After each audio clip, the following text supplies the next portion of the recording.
KC0VII, Tom here. TLJ's inside working on an order. The St. Ansgar High School is doing their graduation for the class of 2020. So seniors of class of 2020, congratulations. Been a strange year. You made it to that. You guys will do good out there. Trust me. People know me, know that I like to know how stuff operates mechanically. Yeah, I could do better than that.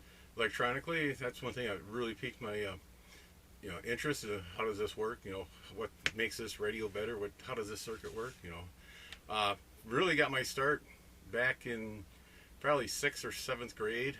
My parents got me one of those Radio Shack 65-in-1 at Christmas. This is kind of a wooden box framed with a cardboard bottom to it that had a whole bunch of electronic components, resistors, capacitors, lights, solar cell, motors, oscillators and tuning circuits for AM and FM radios, a couple of transistors, transformers, ran by a couple 9-volt batteries and a couple AA's if I remember right. The components were held in by a spring. You bent the spring over, put a wire in there and snapped the spring back, and that's how you made your circuit. The circuits, the labs were really cool. Some were just a basic light bulb and a switch. Some went up to operating the relay, and you use your transistors to make a multi-vibrators to make a little bit of AC circuit. There were 65 labs in there, very educational, series parallel circuits, figuring out X of L, X of C, stuff like that, really nerdy stuff. It took me about 2 days to run through all those labs and asked Mom and Dad, how come you didn't give me the 100 to 1? And they said they were out. The Radio Shack didn't have any in stock, so that's how popular those kits were. That was at Christmas time, and it really started playing around with, combining circuits or kind of coming up with my own circuits. Really enjoyed the AM and FM radio. That really piqued my interest in that. During the summertime, saved up some money.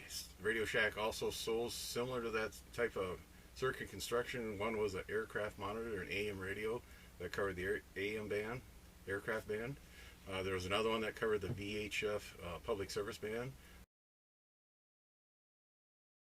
I picked up one of those because at the time the Austin, Minnesota and Moore County were in the VHF band. It had an earpiece, that was the only problem with it, but Radio Shack sold a little power amp speaker box. You would assemble the kit, put it in, it looked like a little 9-volt transistorized radio, and you would feed line level into it and you could listen to it and had a volume control. Well, since this was an earpiece, the level wasn't that great, and the radio had no squelch circuit, so I redesigned the front end of the amp and put a pot in there so I could actually adjust the trip level, that when the just this background static of the receiver wouldn't open up that gate, turn on the speaker box, but when the call came in there was enough audio level and it would actually cause a small pop in the circuit. DC levels bounced around. I never did figure that out. I didn't really care. It worked. And you would hear the traffic, and when the traffic was done, you'd hear that little pop again, and it was silent. That sat on my nightstand for years, all through high school and into college, and when I moved out of the house, I kind of forgot about it, and I'm not sure whatever happened to those two little pieces. But a lot of good memories from those, a lot of entertainment at night, listening to police calls. The following summer, I picked up a 4-channel, saved my money, and picked up a Pro 6, a 4-channel scanner. That would do VHF high and low band. The Austin PD, Moore County Sheriff, and the Fire Department, I had those crystals in. The Minnesota State Patrol was running on the 50 megahertz channel and had that on the 4th channel. That little scanner I carried with me for years, all through high school, into college. Even after I moved away after college and moved back to Austin, that was one of the first things I pulled out of the storage unit was that little scanner. Still worked. The only thing I really had to do it then was to buy the new crystal, because the State Patrol moved from the VHF low band up to the VHF high band, and that was the only thing. So one thing I did notice when I first started carrying it around, you had an earpiece and earphone, and people look at you kind of strange because you had an earphone in. You got to remember, this is the early 70s, mid 70s, when the little Walkmans were starting to become popular. So I went out and bought just a cheapy headphones, cut the stereo plug off and put it on a mono plug on to plug it into the scanner, put it in my coat pocket or inside my shirt pocket, had a pair of headphones on. I also took a long wire and wrapped it around the band on the headset headphone to increase the antenna, and that worked pretty good. I mean, I was quite impressed with that, how good of a signal I could pull with that. And Like I said, I carried that for years. When I was in high school, I had one of those leather bomber coats, and what I did, Mom and I, we cut the collar open a little bit and slid a small speaker in there. If you run the volume at a low level, you could hear it, but the person, it would have to be quite close to hear, but if you got more than 2 feet away, you couldn't hear it. So, very nice little scanner. Um, at the time when I moved back to Austin, I was working for E.F. Johnson in the instrumentation, calibration, repair lab. Took care of all the test equipment. Got to know a lot of the engineers on who were designing new radios, and there was always some pilot radios, pre-production radios that needed some testing. They would do the test on, and they kind of sat on the shelf, and every once in a while one of them would show up in the lab at night when I was working nights and say, hey, why don't you try this for a month and let us know what you think of it. Come see him a couple weeks later and told him what I thought of it, and then he says, you want it back? Well, no, just keep it. So those, I had the VHF channels program in the car, which worked real good. I also had picked up a Bearcat 200, nice little scanner. Had that for a few years, so one day it just kind of died, and not sure why it died. It just quit working. I thought it was a power adapter, but it wasn't that. It was something internal. So I went out and bought a Radio Shack Pro 2020.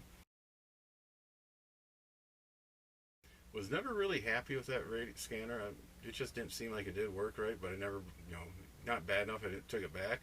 I never did get into the UHF traffic, but later on in life I found out that the UHF side of that thing was pretty much death. It didn't work at all.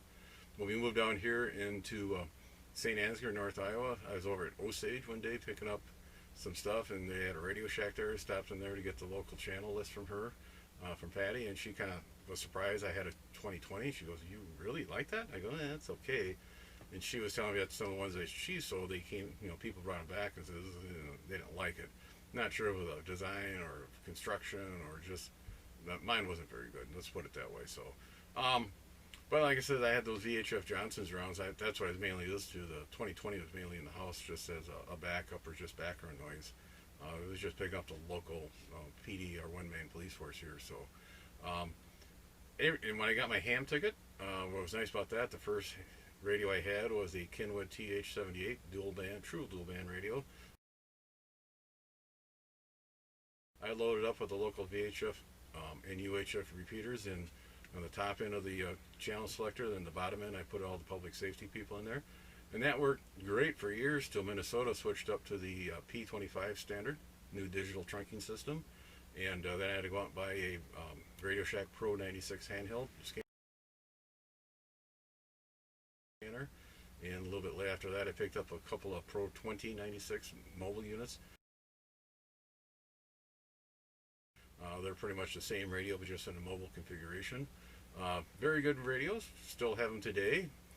Now Iowa is joining the bandwagon to get on the P25, but they're going to be in phase 2. All the 800 megahertz channels are being used in the area, so they have to drop down to the 700 megahertz. I've been told that the 2096 and the 96 Radio Shack scanners will cover the 700 megahertz. I've tried to listen in. It's not that great, and it won't follow the trunking scheme. So what I had to do is bite the bullet, and that's the whole idea of this little show today. We got here is a Bearcat BCD325P2. Nice little scanner. I'll come back later in a couple weeks with a little better in-depth report. I've had this one roughly a month. It was a little strange programming it the first couple times because I'm used to the old scanners. We had channel 1 was this, channel 2 was this, as you went through the line. This doesn't really use channels. This just creates like a flow chart or a tree. You create a group in that tree, you name it Iowa trunking, and you put in the frequencies, the tower locations. There's a tower over by Northwood, so I put Northwood Tower and those frequencies in there, and that's how it scans through. I'll have a little better report. First thing off the bat, it recharges Pro. It's real nice. It recharges from a USB cable, so your phone charger or your computer will charge this. Bad thing is there's only 2 AA batteries, so life out of this is about 4 hours. And when you have it plugged in, and you go to listen to it thinking it's going to run off the USB cable power, it doesn't. It runs off the battery power. And I'm sure I might be doing something wrong with that, but I'll get back to that. Display is real good. Audio is real good. And like I said, I'll come back with a little better report on this. I'm very happy with it right now. And it'll probably have a longer list of what I like about it, what I don't like about it. It is small, compact compared to the 96. So, also I got a tipped off last week from a fellow ham. Unidyne came out with a new CB radio, and it's not really new, they haven't been promoting it much, but they pretty much, it looks like they took this scanner, put it inside the CB radio that Unidyne has, the 880, I believe is the model number, and they're calling this the 885. It is a bear tracker. It's got that bear tracker circuit in there, which I really probably won't use. It listens to the in-car repeater frequency. If it detects a signal, it just lights a light on the front screen of the radio and turns on a tone, just a beep to let you know that there is a mobile repeater in the area. But hopefully in a week or two I'll have some reports on both these radios. Again, this will do the P25 Phase 1, Phase 2, UHF, VHF, low band VHF. It will do the CB band, it will do MIRS, it will do FRS. I mean, it covers a lot. Aircraft. The thing's got a fairly decent front end on it too. So on that, again, congratulations to the class of 2020 all across the country. We're in a strange time, but we'll get through it. 7-3, everybody. Be sure to tell your friends, neighbors, other hams. Subscribe, hit that bell to get notification when new videos come out. Add comments below. 7-3, everybody.